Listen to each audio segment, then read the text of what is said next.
যারা করবে এই দুনিয়ার কর্মক্ষেত্র বানাইয়া পরকালে যাদেরকে দেওয়া হবে, আল্লাহ রাব্বুল আলামিন বলেন, মানুষেরা রে, আমি আল্লাহ দুইটা জিনিস জান্নাতে দিব।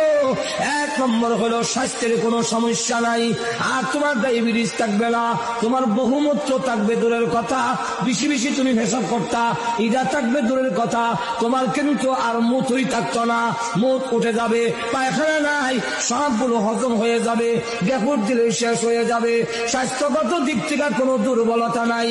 আর এমন বউ দেওয়া হবে যারা তোমাকে দেখে মুসা মারে এরকম নয়। আল্লাহ রাব্বুল আলামিন রুচি বদলায় বদলায় বউ দিব। রুচি বদলায় কেমনে?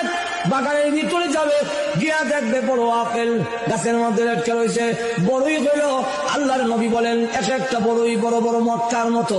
মুহাদ্দিসিনে কেরাম বলেন ওই মটকা গুলো দুনিয়ার পাল্লা পাটকিরায় ওজন দিলে 12 মণ ওজনের হবে। এখন ওই জান্নাতের ভিতরে বড় বড় মটকা যদি হয় বড়ই, আপেল কত বড় হইব? ছোট না বড়? এমনি